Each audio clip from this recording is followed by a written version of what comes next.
The past Monday was one of the worst days of violence since protests erupted in June. Protesters paralyzed roads and forced the closure of more than 32 subway stations throughout the day. More than 260 people were arrested on Monday, according to police. One particularly appalling scene happened when rioters set an ordinary resident on fire in the Maongshan area. The man was seen standing in front of the group expressing an opposing view. A bottle of flammable liquid was then emptied on him before someone quickly set him alight. The gang fled the scene immediately, leaving him in flames. The man suffered multiple burns and was rushed to the hospital. Now he was reported to be in critical condition. Also on the same day, footage circulated online showing a group of black-clad rioters harassing a young woman who tried to walk away, and they stopped her repeatedly before assaulting her with sticks and spraying her with fire extinguishers. Violence was not only inflicted on Chinese people but also a foreigner. A Japanese man was injured in an assault by rioters in a major shopping district on the Kowloon Peninsula. The man was shooting a video of what was happening on the street before being beaten and bloodied. The Japanese foreign minister confirmed a Japanese national was attacked, although exactly why he was beaten up was still being investigated. I understand he was mistaken as someone who came from the Chinese mainland. Against escalating violence, the Hong Kong police also responded more resolutely. On Monday morning, a policeman shot at a rioter while on duty. The man was hospitalized and reportedly not in a life-threatening situation.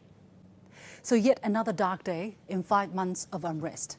And immediately, Hong Kong was back in the international media spotlight.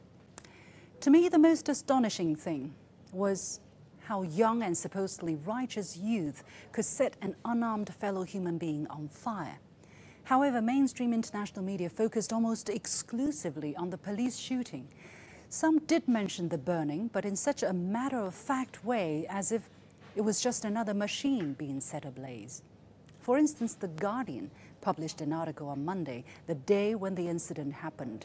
The title reads, "Hong Kong protests, man shot by police, and burns victim in critical condition." A weird sentence, to say the least. The passive use of language omits conveniently the people who carry out the atrocity of burning someone alive. Immediately after the headline, the article says, police fire at unarmed student and a middle-aged man set on fire in a day of violent clashes. So the student was unarmed, but what about the middle-aged man? Was he armed? No. Why does the journalist not include that fact too? Also, what makes a student different from a middle-aged man in the eyes of the law? The biggest problem is the article puts the police doing their job before and on a parallel with civilians trying to kill a fellow civilian. Is that how people treat innocent people in the UK or elsewhere around the world? If this were to happen in the UK or elsewhere, would the journalist have the guts to write it this way? Would the paper have the guts to print it this way and sell it for money? Well, some would argue that the police were using excessive force while doing their job. Well, at times of escalated violence, the police have the right and obligation, I would say, to use stepped-up force to protect not just themselves, but also the wider public. But if you look at the detail of that video, there is another story going on there.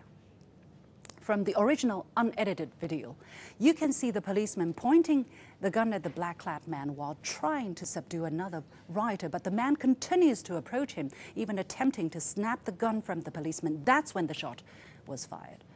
But if you look at the video published by The Guardian, strangely, the moment the rioter tries to grab the gun from the policeman's hand was edited out. So that was the original freeze, okay? And then the video continues. What happened afterwards? Let's take a look at it. Take a look at that again.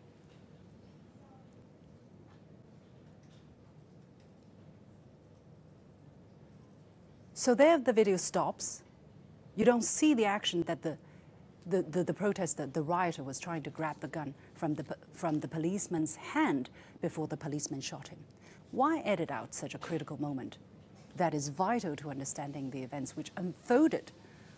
The doctored vision certainly seems to make the protester look more innocent, maybe, and the police appear more brutal in his actions. What motivated The Guardian to make this editorial choice? Was it perhaps to gloss over the human burning incident while trying their best to justify the legitimacy of the protest movement long after it has turned violent? What do you think of it? Please tell me about it.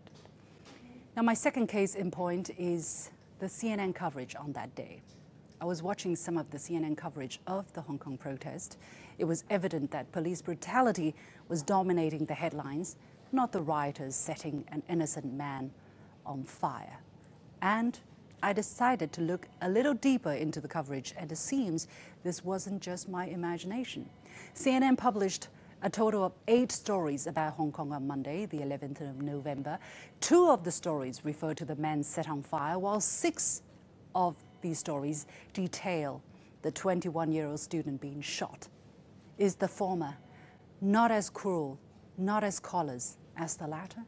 Is the former not premeditated and not as severe as a policeman trying to contain a volatile situation?